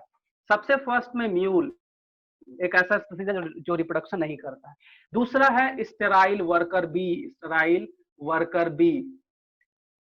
वर्कर बी, चलो वर्कर बी के बारे में कुछ अगर जानते हो तो बताओ। और एक होता है इनफर्टाइल कपल, इनफर्टाइल कपल। चलो इसका आंसर तुम्हारे सामने, म्यूल भी समझ में आ रहा है, इनफर्टाइल, इनफर्टाइल कपल का मतलब समझ रहा हो? कौन नहीं समझ में रहा है बताओ। सर हमको नहीं पता। इनफर्टाइल कपल का मतलब होता है वैसे कपल जिसको बेबी नहीं हो पा रहा है, नेचुरली बेबी नहीं हो पा रहा है, तो वो लोग क्या करते हैं, टेस्ट ट्यूब करवा लेते हैं, या आईवीएफ सेंटर वगैरह जो खुला हुआ है वो, ठीक है। तो वैसे कपल जिसको बेबी नहीं हो पा रहा है तो वो इनफर्टाइल कपल। म्यूल जो है ये हाइब्रिडाइजेशन का प्रोडक्ट है। हाइब्रिडाइजेशन एक इंटरस्पेसिफिक हाइब्रिडाइजेशन एक प्रोसेस है जो हम लोग 12th में पढ़ेंगे, ठीक है ना। उसमें इस प्रोसेस से, क्योंकि फूड इनहांसमेंट में ये टॉपिक है, तो ये पूछता है, देखो रिलेट कहाँ से कर रहा है। देखो मेडिकल में यही होता है कि हम लोग थोड़ा सा दिमाग में हमारा घूम जाता है कि आखिर क्वेश्चन पूछा कहाँ से, तो यही रिलेशन करता है। म्यूल है किसका, हम लोग अभी यहाँ पढ़ रहे हैं, बट ये इंटरस्पेसिफिक का एक हाइब्रिडाइजेशन का एक एग्जांपल भी है कि हॉर्स एंड डोंकी, ये दोनों का कॉम्बिनेशन है, इस दोनों के गैमेट को लेके जो ऑफस्प्रिंग बनाया गया वो म्यूल है। और म्यूल कभी भी रिप्रोडक्शन प्रोसेस नहीं कर पाएगा। पहला एग्जांपल स्टेराइल वर्कर बी। चलो पहले बी जो है हनी बी कितने टाइप का होता है पहले ये बताओ, या फिर वर्कर बी के बारे में कोई जान रहे तो बताओ, क्या क्यों हम वर्कर बी बोल रहे हैं? सर स्ट्राइल मतलब बांझ होता है ना, स्ट्राइल वही मतलब बांझ होता है ना। हाँ हाँ ठीक है। वर्कर बी मतलब यहाँ स्टेराइल, हाँ अगर देखो, हाँ ठीक है। आवाज नहीं आ रहा तुम्हारे पास, कट रहा है, नेटवर्क का इशू चल रहा है। क्वीन के साथ, हाँ तो फिर ये स्टाइल वर्किंग भी कैसे हो सकता है? देखो स्टेराइल हम नहीं भी लिखेंगे, अगर वर्कर भी लिखे ना तो उसका मतलब भी वही है। हम स्टेराइल इसीलिए लिए तुम लोग को थोड़ा, तुम लोग के लिए थोड़ा सा आसानी हो जाएगा।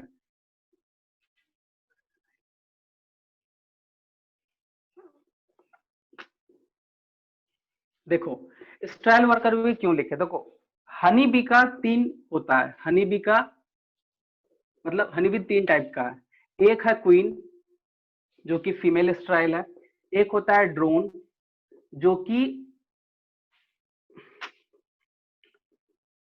लिख ही देते हैं फर्टाइल फीमेल, ठीक है, फर्टाइल मेल, एंड एक होता है वर्कर जो कि स्टेराइल मेल है। ये क्लियर हुआ हनी बी का। क्वीन एक ही होगा, एक ही होगी क्वीन, मतलब पूरा एक हाइव्स में बात करो तो एक ही क्वीन होगी। ड्रोन मतलब फर्टाइल मेल, और worker is a sterile male. तो उसका क्या काम है, वर्कर का होना बहुत इंपॉर्टेंट है, क्योंकि वर्कर अगर नहीं हुआ ना तो हनी हाइव्स में, हनी बी हाइव्स में हनी का प्रोडक्शन नहीं हो पाएगा। क्योंकि हनी जो होता है वो सेलोजिक फूड है, सेलोजिक कंटेनिंग फूड को लाता है और उसी से वो बनाता है, ठीक है। लाएगा कौन, तो वो लाने का काम कौन कर रहा है, वर्कर बी। Sir repeat. देखो रिपीट क्या है, इसमें हनी बी का 3 टाइप बताए, एक है क्वीन, दूसरा है ड्रोन एंड तीसरा है वर्कर, वर्कर बी। तो queen is a fertile female, drone is a fertile male, और worker is a sterile male. मतलब इस वर्कर बी का काम होता है सेलोजिक कंटेनिंग फूड को कलेक्ट करके हाइव्स में लाना और हनी को बनाना। बाकी बात फर्टाइल मेल एंड क्वीन के बीच में जो रिप्रोडक्शन प्रोसेस है, गैमेट्स वगैरह जो भी है वो सब होते रहेगा। बाकी बात वर्कर भी जहां पे भी है दिमाग में बस इसको याद कर लो कि ये बस काम करने के लिए डेवलप होता है, वरना ये नहीं होगा।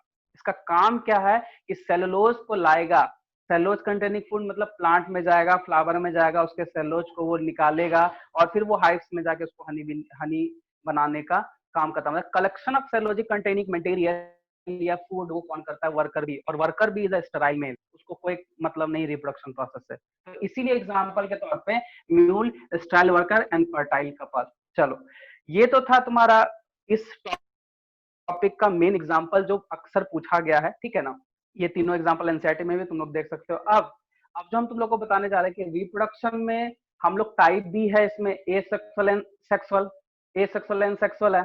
तो एसेक्सुअल जो होता है उसमें यूनिपेरेंटल है, पेरेंट्स वन ही पेरेंट का इन्वॉल्वमेंट है, उसी से प्रोड्यूस हो रहा है, उसी का एक स्पेसिफिक स्ट्रक्चर होता है, उससे वो प्रोड्यूस होता है। अब जो एसेक्सुअल रिप्रोडक्शन है उसमें कुछ एग्जांपल्स है, तुम लोग का अगर सामने एनसीईआरटी है तो सेकंड पेज में जाके देख सकते हो, वहां पे क्वेश्चन पूछ सकता है। जैसे regeneration process is a asexual reproduction reproductive method, regeneration में हाइड्रा होगा, प्लूमेरिया होगा, ये एग्जांपल आता है। बडिंग में हाइड्रा होगा, ईस्ट होगा, ठीक है। उसके बाद फिर तुम्हारा स्पोर में एल्गी, कुछ लोअर प्लांट, कुछ लोअर एनिमल भी प्रेजेंट होता है, ठीक है। तो इस टॉपिक में, इस चैप्टर के इस टॉपिक में, रिप्रोडक्शन टॉपिक में ये एग्जांपल बहुत इंपॉर्टेंट है, और साथ साथ में वहां पे कुछ कुछ मेथड दे के एग्जांपल और स्पीसीज का नाम लिखा है, उसको अंडरलाइन कर लो, वो हमेशा पूछा जाता है, ठीक है। बाकी बात जो हम लोग डिस्कस किए कॉन्सेप्ट, वही कॉन्सेप्ट हमेशा याद रखना। बोलो कोई दिक्कत रिप्रोडक्शन में? No sir. No sir. No, sir. सबको समझ में? No, हाँ, sir. यूनिसेलर, हाँ यूनिसेलर में कुछ कुछ है, जैसे लिखता है growth and reproduction is a mutual event, इस तरह का कुछ कुछ उसमें लाइन भी होगा, तो उसको तुम लोग आराम से एक बार रीड करना, तुमको सब कुछ समझ में आएगा, ठीक है। तो ये रिप्रोडक्शन का प्रोसेस यहाँ पे हम लोग समझ गए। बस हम ज्यादा इस पे इसलिए नहीं बताया क्योंकि एसेक्सुअल का मेथड वगैरह वहाँ है, तुम लोग वो जानते हो, और ऐसे भी उसको 12th में डिटेल से पढ़ना है। बट यहाँ पे वो चीज रिप्रोडक्शन का जो टॉपिक है, इस मतलब टॉपिक का ये जो रिप्रोडक्शन सब टॉपिक हम लोग जो पढ़ रहे हैं कि लिविंग ऑब्जेक्ट में जो कैरेक्टरिस्टिक्स है, इसमें एग्जांपल पूछता है, ठीक है। अब देखो इसमें तो क्लियरली पता चल गया कि भाई इसमें ये जरूरी नहीं है, तो ये भी हमारा नॉन डिफाइनिंग प्रॉपर्टी में ही रिप्रोडक्शन आ गया, ठीक है। अब हम लोग आते हैं मेटाबॉलिज्म, इसको मिटा रहे हैं, ठीक है। एनसीईआरटी में जरूर टिक कर लेना, इसको Okay, मिटा sir. रहे हैं, ठीक है। हाँ, अब देखो हम लोग नेक्स्ट जो है वो हमारा है मेटाबॉलिज्म। देखो मेटाबॉलिज्म का मतलब यहाँ पे क्लियर कट है, बोर्ड दिख रहा है ना, कोई दिक्कत नहीं ना है, कम लाइट तो नहीं है वैसा? नहीं, नो sir. सर। ठीक है ना। चलो देखो मेटाबॉलिज्म का, अच्छा इसको कोई डिफाइन करो, कभी सुने थे ऐसा word Sir, metabolism? metabolism means all chemical reaction that occurs in living cell. हाँ गुड। देखो Sir, addition Can of chemical reaction. हाँ ठीक है वो भी है, बट मेटाबॉलिज्म इज अ, मतलब एक सिंपल बोल सकते हो कि मेटाबॉलिज्म जो है ना वो सम टोटल ऑफ केमिकल रिएक्शन। मान लिया जाए एक सेल है, ठीक है, एक सेल है, इसमें न्यूक्लियस में बहुत सारा केमिकल रिएक्शन है। अब सारे केमिकल रिएक्शन को मिला के टर्म क्या दिया है? मेटाबॉलिज्म। तो हम लोग यहाँ पे लिख सकते हैं sum total of chemical reaction inside cell, या प्रेजेंट इनसाइड सेल, या प्रेजेंट इन सेल। एक सेल के अंदर में जितना भी केमिकल रिएक्शन होगा, ठीक है, सारे सारे केमिकल रिएक्शन को मिला के नाम क्या दिया, टर्म क्या दिया? मतलब मेटाबॉलिज्म मतलब वहां केमिकल रिएक्शन हम लोग समझ लेंगे। अब देखो केमिकल रिएक्शन भी दो टाइप का होता है। कैसा होता है? दो टाइप का। कैटाबॉलिज्म एनाबॉल, एक होता है एनाबॉलिज्म, एक होता है कैटाबॉलिज्म, ठीक है। तो अच्छा बात है। अब देखो एनाबॉलिज्म में हम लोग, एनाबॉलिज्म का दूसरा नाम क्या है? हम इसका नाम ही बोलेंगे, तुम लोग को समझ में आ जाना चाहिए, अगर नहीं आएगा तो बोलना। इसको हम लोग बोलते हैं कंस्ट्रक्टिव या रिएक्शन, ठीक है। इसको हम लोग बोलते हैं डिस्ट्रक्टिव। चलो रिएक्शन ही लिख रहे हैं यहाँ पे, ठीक है, प्रोसेस नहीं रिएक्शन लिखते। चलो इससे क्या पता चला? कंस्ट्रक्ट का मतलब क्या होता है? जुड़ना। क्या? Building up. बिल्डअप। मतलब एनाबॉलिज्म में क्या हो रहा है? कोई भी चीज का फॉर्मेशन हो रहा है, कोई भी चीज का फॉर्मेशन। अब तुमसे पूछ लेगा फॉर्मेशन किस चीज का हो जाएगा भाई, इसके लिए कुछ तो चाहिए। तो जब देखो, जब कोई दो छोटा मॉलिक्यूल जब कोई बड़ा मॉलिक्यूल बनाता है, तो इस प्रोसेस को क्या बोल रहा है? एनाबॉलिज्म। क्या बोल रहा है? एनाबॉलिज्म। डिस्ट्रक्टिव का मतलब यहाँ पे क्या हो जाएगा? So breakdown. ब्रेकडाउन। चलो हम लोग लिख सकते हैं ये ब्रेकअप प्रोसेस, ठीक है। ब्रेकअप प्रोसेस मतलब यहाँ पे कुछ ना कुछ, किसी ना किसी चीज का ब्रेक हो रहा है, ठीक है। अब ब्रेकअप हो रहा है क्या? वही कोई बड़ा मॉलिक्यूल है वो कन्वर्ट हो रहा है छोटा मॉलिक्यूल में। जरूरी नहीं कि 2 ही फॉर्म हो, 3 हो, 4 हो, जो भी हो, मतलब छोटा मॉलिक्यूल में पूरा। बस ये छोटा सा एग्जांपल हम तुमको इस तरह से समझा रहे हैं। अब इसका आंसर तुम लोग कोई एक ऐसा रिएक्शन बताओ जो कि एनाबॉलिक को रिप्रेजेंट करता है, कोई एक ऐसा रिएक्शन बताओ जो कि कैटाबॉलिक Anabolic में photosynthesis चलो और catabolic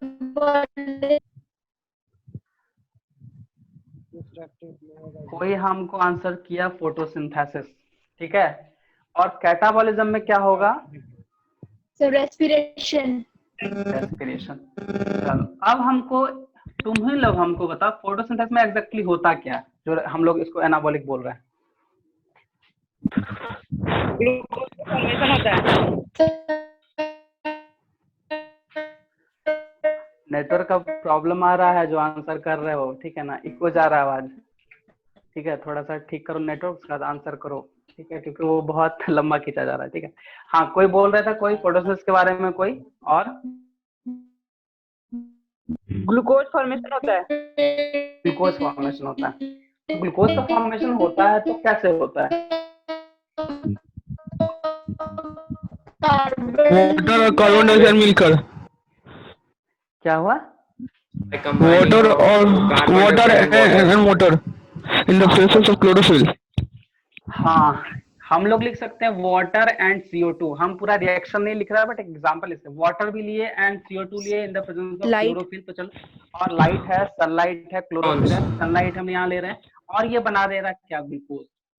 यहाँ छोटा सा चीज है कि हाँ चलो यहाँ एग्जैक्टली समझ में आ रहा है कि ये दोनों इनऑर्गेनिक मॉलिक्यूल है, ये हमारा ऑर्गेनिक बन गया। तुम रेस्पिरेशन को कैसे डिफाइन करो कि हाँ ये कैटाबॉलिक है? क्या होता है रेस्पिरेशन में? ग्लूकोज टूट जाता है CO2 और H2O में। और एनर्जी में। तो ग्लूकोज को तो ना हम लोग रेस्पिरेशन क्यों बोलते हैं? रेस्पिरेशन का मतलब क्या? अच्छा अगर तुमको बोला जाए ह्यूमन बीइंग्स में रेस्पिरेशन को डिफाइन करो तो क्या करोगे? या फिर सिंपल रेस्पिरेशन का ही डिफाइन कर लो, प्लांट हो या एनिमल हो, सिंपल है, बोलो।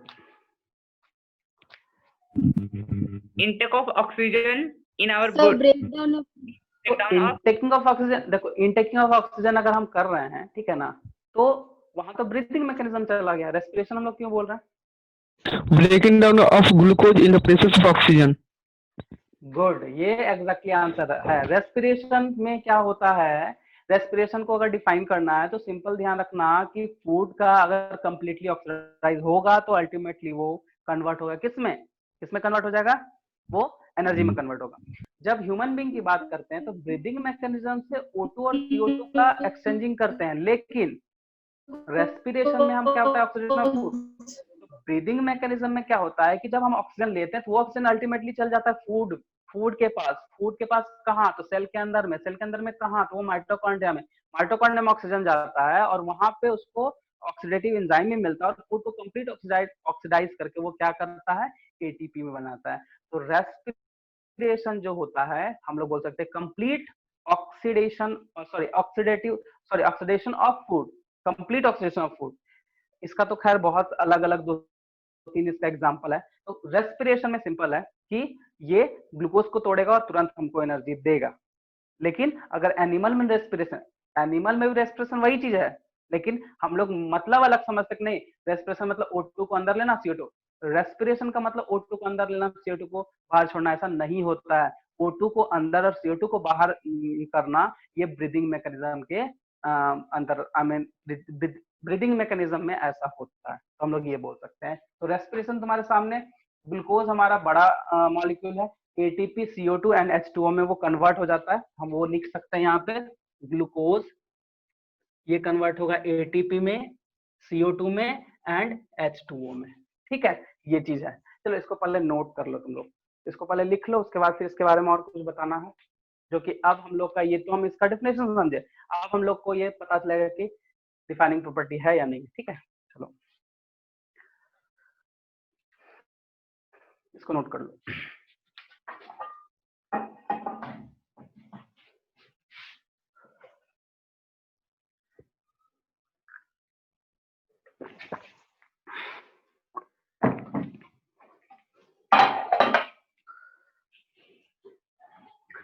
थोड़ा स्पीड हाथ चलाना क्योंकि टाइम का थोड़ा कमी है।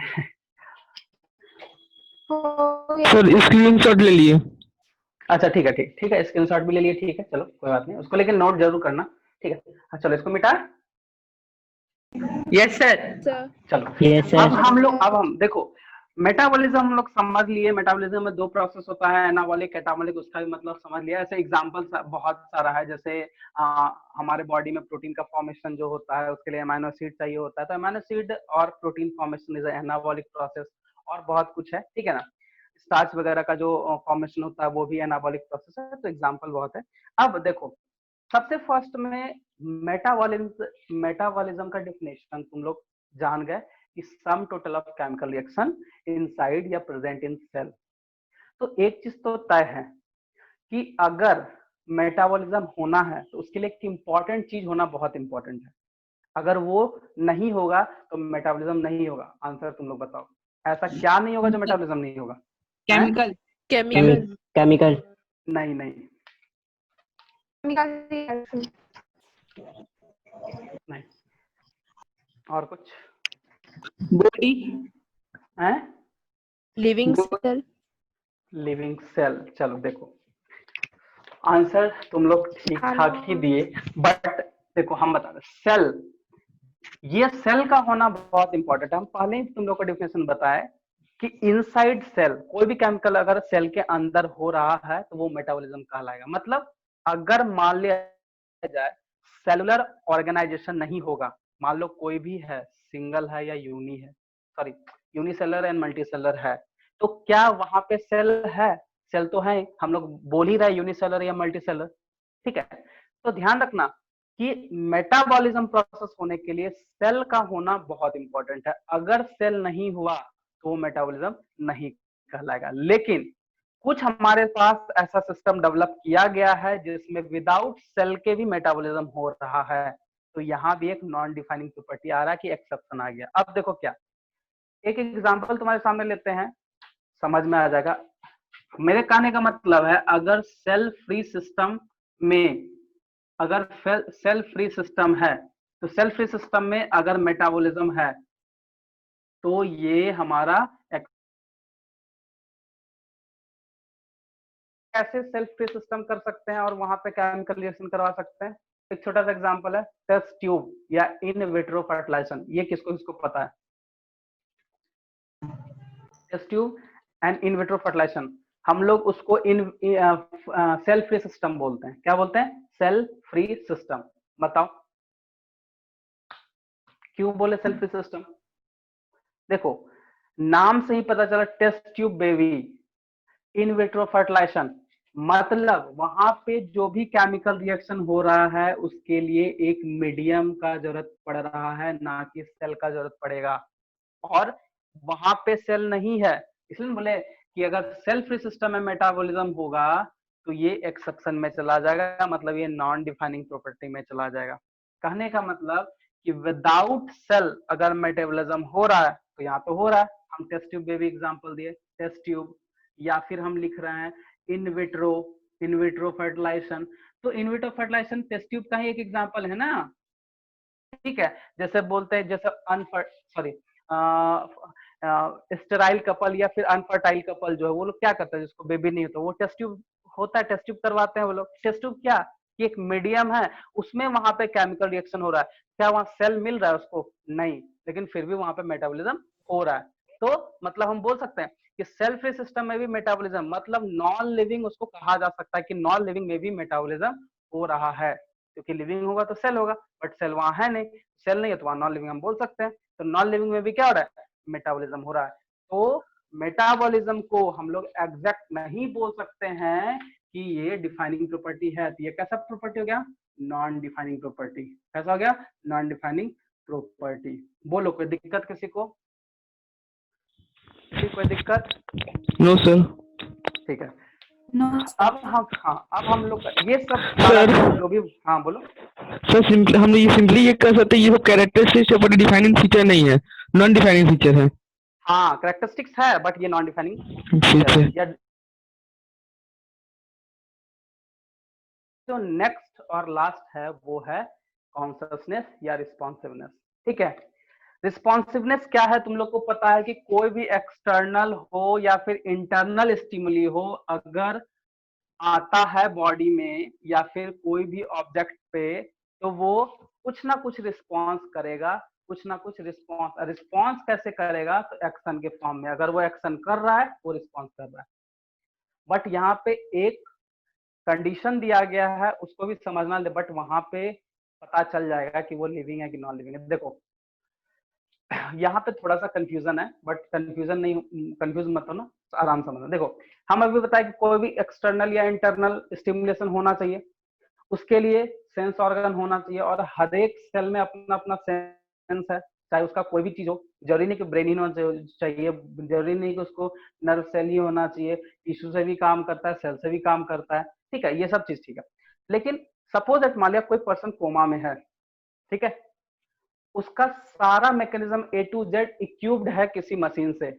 हम लोग बोलते हैं ना कि देखो, कभी भी देखो टीवी में देखते हैं तो कभी हाथ में कुछ लगा हुआ रहता है, चेस्ट पे लगा हुआ रहता है, हमारा पेट में लगा हुआ रहता है, मतलब इस तरह से लगा हुआ रहता है पूरा, मतलब वो उसको हम मशीन के थ्रू ऑपरेट कर रहे हैं। हम लोग बाहर से तो ऑपरेट कर रहे हैं, लेकिन इंटरनल जो भी मैकेनिज्म हो रहा है, हार्ट का बीटिंग, वहां पे स्टिमुलेशन चाहिए, इंपल्स चाहिए, या फिर जो भी अंदर में हो रहा है, तो क्या वो बिना स्टिमुलेशन के संभव है? नहीं है संभव। तो यहाँ पे ये एक्सेप्शन हम लोग ले भी सकते, नहीं भी ले सकते, बट हम ऐसा नहीं बोल सकते कि ये इसमें स्टिमुलेशन नहीं हो रहा है, आई मीन इसमें रिस्पॉन्स नहीं हो रहा है, आई मीन इसमें एक्शन नहीं हो रहा है, उसमें भी एक्शन हो रहा है। लेकिन बहुत सारे साइंटिस्ट ने इसका बहुत सारा रिसर्च किया, लेकिन इस चीज को, इस कंडीशन को वो नॉन लिविंग भी नहीं बोल रहा और लिविंग भी नहीं वो बोल रहा है, मतलब वो अलग चीज है, वो अलग केस ही उसको बता रहा है। मतलब कॉन्सियसनेस या रिस्पॉन्सिवनेस हर एक ऑर्गन में होना तय है, ये होगा ही होगा, ठीक है, ये चीज है।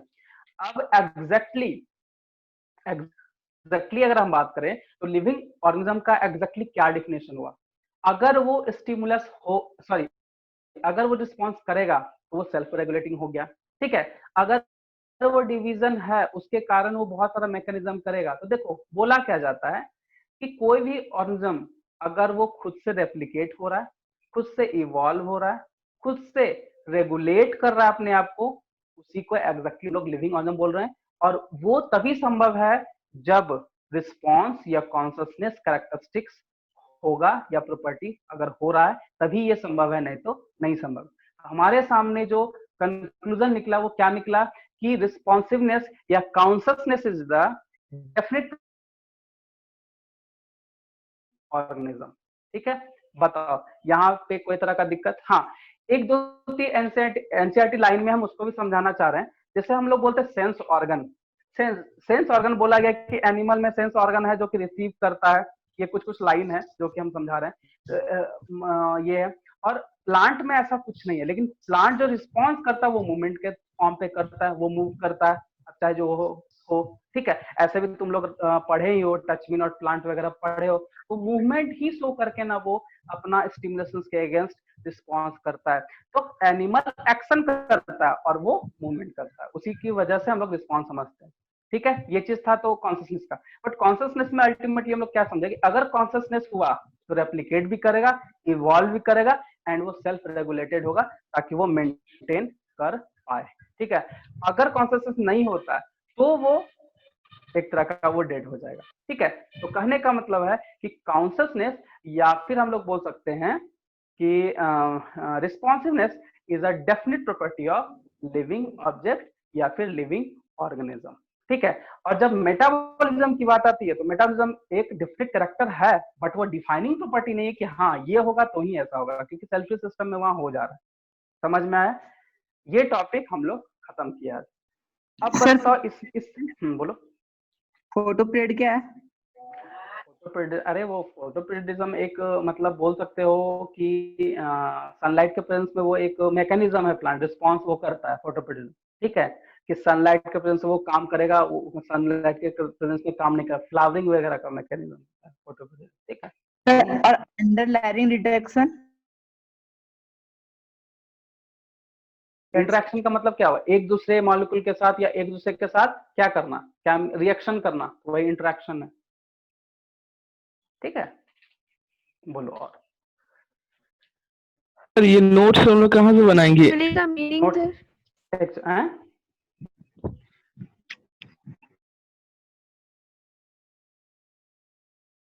देखो नोट्स के लिए तुम लोग चिंता नहीं करो, ठीक है। नेक्स्ट क्लास में हम इसका नोट्स ही लिखवाएंगे, क्योंकि आज एक इस टॉपिक को कंप्लीट किए हैं, तो हम नेक्स्ट क्लास जो है इसको हम नेक्स्ट क्लास जो है समझाने का मौका नहीं मिले हमको, क्योंकि थोड़ा सा लिखने में भी टाइम लगेगा, या फिर इस स्क्रीनशॉट भी ले सकते हैं हम लोग। तो हम लिखते जाएंगे और उसमें कुछ कुछ और पॉइंट आते जाएगा, तो पॉइंट भी समझाते जाएंगे, तो नोट्स भी हम साथ में कराएंगे। हैं क्या बोलो? श्रीवास्तव क्लासेस में तो अपलोड कर दिया जाएगा ना ऐप पे? हाँ ऐप पे अपलोड कर दिया जाएगा। तो फिर नोट्स क्यों चाहिए, लिखवाएंगे क्यों? तो नोट्स, अरे तो नोट्स जो देखो जैसे क्लास चल रही है ना, यही अपलोड होता है वहां पे। अच्छा, इस तरह से क्लास, अब ऐसे हम सर से बात करते हैं, अगर उसका कुछ दूसरा कंक्लूजन होगा तो फिर हम तुम लोग को बता दिया करेंगे, कोई दिक्कत नहीं, ठीक है। थोड़ा सा हम लोग को, हाँ ठीक है। तो नेक्स्ट क्लास जो है, अगर मान लिया नोट्स वगैरह जो है वो उसका कुछ और अल्टरनेट निकल जाता है, क्योंकि देखो हम जो लिखवाएंगे टू द पॉइंट रहेगा, ठीक है ना। तो वो उस चीज पे हम एक बार सर से बात जरूर करेंगे, उसका सेकंड ऑप्शन अगर नहीं है तो हम लिखवाते जाएंगे, तुमको स्क्रीनशॉट लेते जाना, और नहीं तो फिर उसका कुछ अगर अल्टरनेट होगा तो हम लोग आगे जो नेक्स्ट टॉपिक है टैक्सोनॉमी वाला जो स्टार्ट करने वाले, वो कर लेंगे स्टार्ट, ठीक है। सर स्टिमुली का एग्जैक्टली डेफिनेशन क्या हाँ, होगा? क्या स्टिमुली का एग्जैक्टली डेफिनेशन क्या होगा उसका? स्टिमुली एक ऐसा एजेंट है जिसके कारण कोई भी ऑर्गेनिज्म रिस्पॉन्स करता है, और वो रिस्पॉन्स किस फॉर्म में आएगा? एक्शन के फॉर्म में। अब देखो जैसे हम लोग राह चल मतलब आई मीन चल रहे हैं, अचानक से तुम लोग पढ़ोगे रिफ्लेक्स एक्शन, पढ़े होगे। रिफ्लेक्स एक्शन में क्या होता है कि अचानक से कील गड़ा, तो कील जो गड़ा वो क्या हुआ? स्टिमुलेशन हो गया, और हम लोग पीछे हटाए तो एक्शन किए, तो वो एक्शन किस फॉर्म में गया? सॉरी, हम लोग पीछे हटाए तो वो रिस्पॉन्स किए, वो जो पीछे हटाए जो रिस्पॉन्स हो वो किस फॉर्म में हुआ? एक्शन के फॉर्म में। तो स्टिमुली एक ऐसा एजेंट है जिसके कारण रिस्पॉन्स होता है, अगर स्टिमुली नहीं होगा तो कोई भी रिस्पॉन्स नहीं होने वाला। रैपिड एक्शन में ना, और जो मेरा स्लो एक्शन हो गया वो तो मेरा किसी और पार्ट में चल जाता है, मतलब कि जैसे कील गड़ा तो मेरा तुरंत रैपिड एक्शन हुआ, तो उसको हम एक जैसे एग्जांपल ले सकते हैं। हाँ नहीं, हम वो रिफ्लेक्स एक्शन इसलिए बोला है क्योंकि तुम लोग पढ़े हुए हैं। जैसे मान लो ऐसा नहीं, जैसे टेम्परेचर है, जैसे मान लो हम गर्मी में निकले, हम लोग को गर्मी लगा, धूप लगा, वो भी स्टिमुलेशन है। तो वो मेरा थोड़ा स्लो प्रोसेस में हो गया, मतलब धीरे धीरे प्रोसेस में, हाँ धीरे धीरे लगता है, ठीक है ना। हम लोग अभ्यास भी कर लेते हैं, बहुत बहुत कुछ है ना। बट जो एग्जांपल दिए वो नर्वस पाथवे रिफ्लेक्स एक्शन का था ना? हाँ टेंथ का जो था तुम लोग को, हाँ वो नर्वस सिस्टम का था ना? हाँ नर्वस सिस्टम का था सर, हाँ नर्वस सिस्टम। अब देखो स्टिमुलेशन जैसे, हाँ जैसे मान लो हम इंटरनल की बात करेंगे, तो इंटरनल में भी बहुत सारा रिस्पॉन्स होता है। जैसे मान लो हार्मोन का एक्शन, ऐसे थोड़े हो जाएगा, बिना स्टिमुलेशन का नहीं हो सकता, ठीक है। एक सेकंड, हाँ ठीक है, वो चीज नहीं हो सकता है ना। तो उस चीज पे ध्यान देना। स्टिमुलेशन मतलब सिंपल है कि अगर कोई एजेंट आ रहा है और उससे रिस्पॉन्स हो रहा है, चाहे वो इंटरनल हो या एक्सटर्नल हो, इंटरनल भी है एक्सटर्नल भी है, तो वो हमारा स्टिमुली कहलाएगा, ठीक। और कुछ? Class over. क्या? Class over. हाँ क्लास ओवर, ठीक है। ये एक टॉपिक, हाँ एक टॉपिक हम लोग आज कंप्लीट किए, और हम फिर आगे जो है, अब तुम लोग का शायद संडे को क्लास होगा, जो भी है, ठीक है। तो रूटीन तो शायद मिला होगा। Yes sir. हाँ रूटीन मिला होगा, तो उस रूटीन पे मिलते हैं हम लोग, और नेक्स्ट क्लास फिर हम लोग। हाँ तुम लोग बस एक काम करना है, एक बार वीडियो वगैरह जो है तुम लोग एक दो बार जरूर रिपीट कर लेना, बाकी बार जो समझाए हैं वो एक बार एनसीईआरटी को रीड करना, और जो जो पॉइंट बताया बस उसको पेंसिल से लाइन कर लेना, काफी है तुम्हारे लिए। और हाँ एक दो तीन क्वेश्चन ही इस टॉपिक से बनेगा, उससे ज्यादा नहीं बनेगा। इसके बाद जो हम लोग टॉपिक पढ़ेंगे, आई मीन क्योंकि चैप्टर कंप्लीट नहीं हुआ, चैप्टर आधा ही हुआ है, इसके बाद जो हम लोग पढ़ेंगे उससे बहुत सारा क्वेश्चन आता है, ठीक है ना। अब कहाँ से क्वेश्चन आता है ये हम जरूर बताते जाएंगे। सो एनसीईआरटी बुक सामने जरूर रखना, ठीक है। सर एनसीईआरटी के अलावा और भी कोई बुक रेफर करना है क्या अभी? अभी फिलहाल कुछ नहीं, अभी फिलहाल आराम से तुम लोग समझो, और मेरा नोट्स काफी है, नोट्स मिल जाएगा। बाकी मॉड्यूल वगैरह तो यहाँ से मिलेगा, ठीक है। तो उसमें क्वेश्चंस वगैरह रहेगा तो वो हम लोग डिस्कस करेंगे, ठीक है। ओके सर, ओके ठीक है, फिर नेक्स्ट क्लास, ठीक है। सबको समझ में आया? क्लियर है sir? Thank you sir. Thank you sir.